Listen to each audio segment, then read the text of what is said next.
Бирок антейин деп жакшы оптимисттик үмүт кылганыбыз менен жанакы майталгандуу жумушта канча жылдан бери отуруп калгандар дагы эле орун бербей келаткан көрүнүштөр аз эмес да. Мисалы, эскерте кетсек, келерки жылда парламенттик шайлоонун 7-чи чакырылышы болсо, ошол кээ бирөөсү 2ден бери, кээ бирөөсү 1ден бери келе жаткан биздин аткаминерлерибиз дагы бар да. Булар канчалык деңгээлде ошол жаштарга өзүнүн ордун бошотуп, айкөлдүк кылып, ушундайга ишенесизби сиз?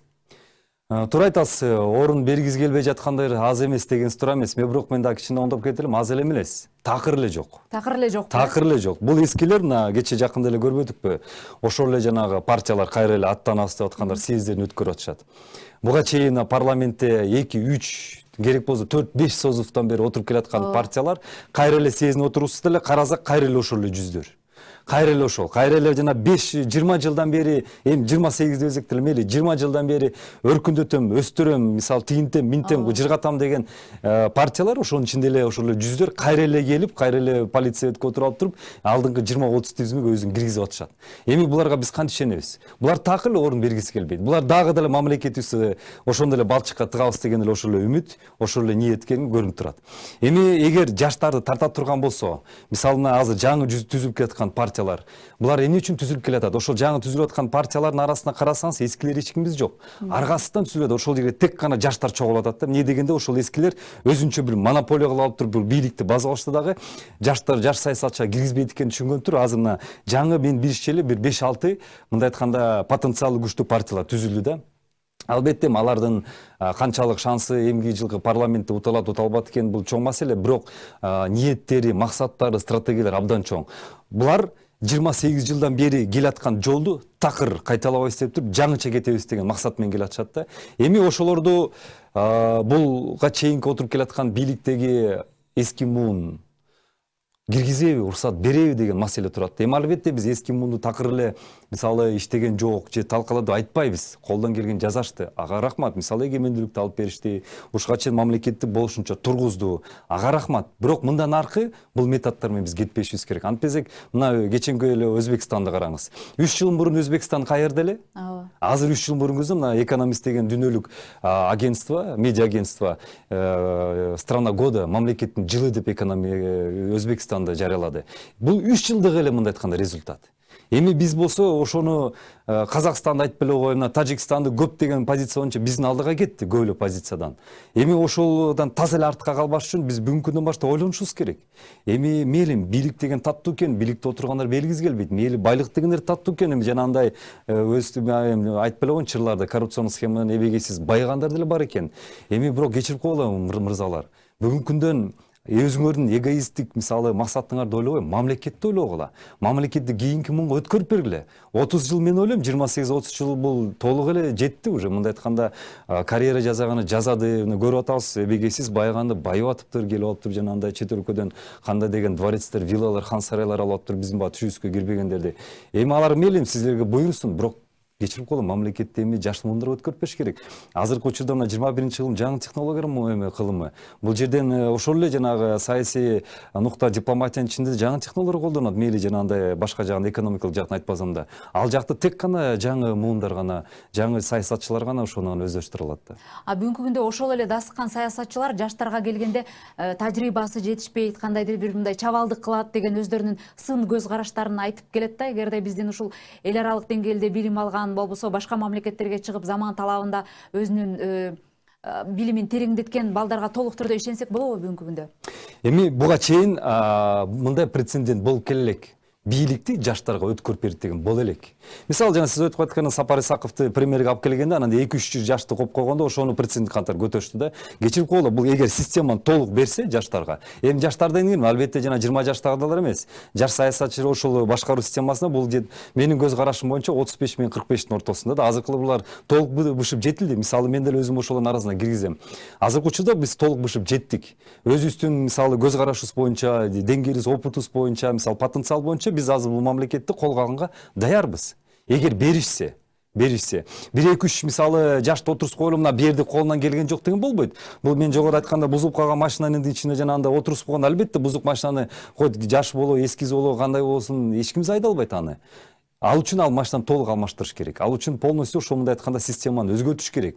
Азыркы учурда биздин жанагы машинанын двигателин олуштурганда эле ошол эле жана мамлекеттин жүргүзүп турган двигатели бар. А бул болсо башкаруу системасы. А ошол башкаруу системасында ким отурат? Ошол жанагындай генератор болуп ким болуп атат? Азыркы учурда тек гана ошол жаш саясатчылар, жаш ошо жаңылар гана кыла алат да.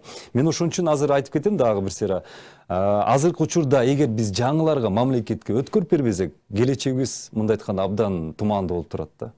Ал эми ошол эле учурда биздин аткаруу бийлигинин өкүлдөрү, ошол эле жана дасыккан саясатчылар дейбизби, мамлекеттин өнүгүшү, жакшы жашашы үчүн көп эле нерселерди аракет кылып келишет да. Мисалы, коопсуз шаарды дейт, өкмөттү электрондоштуруу, ачык өкмөт дейт, аймактарды өнүктүрүү дейт. Идеялар, ойлор жакшы болгон менен, бирок практика жүзүндө ошолордон биз эч кандай жыйынтык көрө албай жатабыз да. Мисалы, жол кырсыктарынын саны азайган жок, ошол сыяктуулардычы. Бул үчүн эмне жетишпей атат? Сиз дагы ошол тармактарды оңдогонго салымын кошо турган активдүү жаштардын катарындасыз да. Кандай катачылыктар бар? Эмне үчүн жакшы идеялар, жакшы программалар өзүнүн жыйынтыгын бербейт? Эми бул биринчисинен система дейм. Биз азыр эффективдүү мамлекеттин башкаруу системасын курушубуз керек. Биздин башкаруу системасы эбегейсиз, мындай айтканда татаал, анан жанагындай орусча айтканда неповоротливый деп коет да. Кыймылдатыш өтө кыйын. Бул бир. Экинчисинен ошол системаны ким курат? Ошонун үстүнөн адамдар курат. Биз канчалык мындай айтканда чет өлкөнүн жанагындай эбегейсиз тажрыйбасы бар, мисалы инсандар алып келип туруп, азыркы ушунтип турган система отурусканда да бул эч кандай результат болбойт. Ошон үчүн биринчисинен системаны өзгөртүшүбүз керек. Ошону өзгөртүүгө биз профессионалдуу азыркы учурда жаңыларды алып келишибиз керек да. Жаңы саясатчылар, жаңы көз караштагы инсандарды алып келишибиз керек. Ушул экөө мындай айтканда айкалышканда гана, жаңылар менен жаңы система айкалышканда гана, мен ойлойм биздин мамлекетибиз жакынкы эле ошол жана Өзбекстан 3 жылда результат берсе, биз мен ойлойм ашып кетсе 5 жылда результат бере алабыз да. Ошондой биздин бүгүнкү күндө азыркы ошол жана узурпация кылып монополия кылып алган бийликтин артында жаштардан ошондой бир жаңы муун топ барбы? Азыркы учурда алардын артында азыркы учурда жана парламентте мына буга чейин 2 созувда 5 партия отуруп келбедиби? 5 отон кетиш керек. Булардын моралдык укугу жок. 2 созувда отуруп келди, 10 жылга жакын мисалы башкарды. Результатты көрүп атабыз. Биз кайка келдик. Мына кечеүнкү эле смокту, ТЭЦти же башкалар туңгуюктарды айтпай эле койгон. Булардын ушу башкаруу 8 жылдан бери, 10 жылдан бери башкарып келаткан ошоңуз болду. Бул 5 партиянын эч кандай моралдык укугу жок. Азыркы учурда мен ойлойм парламент тоңулугу менен жаңы партиялар менен кириш керек. Ошондо гана өзгөрүү болот. Бүгүнкү күндө биз мамлекетте азыркы ушул эски күчтөрдөн арылып, жаңы багытта жаштарга эгерде өткөрүп бере турган болсок, астына сүйрөп кете турган толук бир муун бар деп айтсак болобу? Бар десек болот. Мисалы 2005-жылдары ошол кездерде мисалы жаңы биринчи жана революция болуп атканды же инкылап дейбиз, ошол кезде балким жок болгон. Анткени мисалы эгемендик алган жылдан бери ал кезде жаштарыбыз бир 30га чыкпаган эле мисалы возраст болду. Азыркы учурда мына 40тан ашып калды.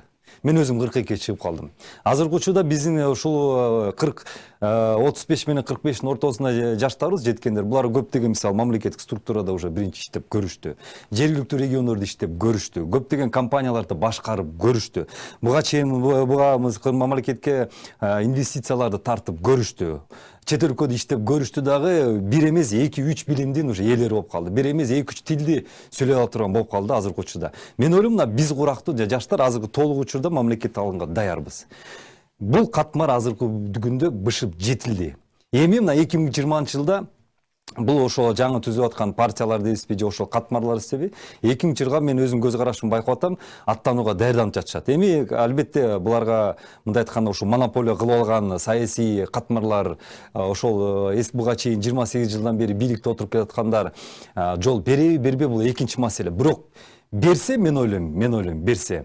Албетте алар үчүн эмес, бирок мамлекет үчүн, кыргыз эли үчүн бул жаңы этап болот, өнүгүү этабы болот. Мына Өзбекстан 3 жылда чоң результат бергенде, биз дагы айтып кетем, 5 жылга жетпей, биз мамлекет, ушу кыргыз мамлекети Орто Азиянын ичинде өнүгүп аткандын алдыңкыларына киребиз. Балким биринчисине да кирип кетебиз. Ал үчүн биздин мамлекетте мүмкүнчүлүк барбы? Ал үчүн бул мүмкүнчүлүк жок. Себеп дегенде жогору айтканда монополия кармап калган ушул бийлик партиялар бербейт, саясий катмарлар эскилер бербейт. Ушул жерде мен дагы басып өлүп кетип, биздин президентибизге Сооронбай чоң үмүттөр. Биз кыргыз эли президентти хан катары көрөбүз, калыс катары көрөбүз. Жаштарга, жаңы саясатчыларга мүмкүнчүлүк бериш керек.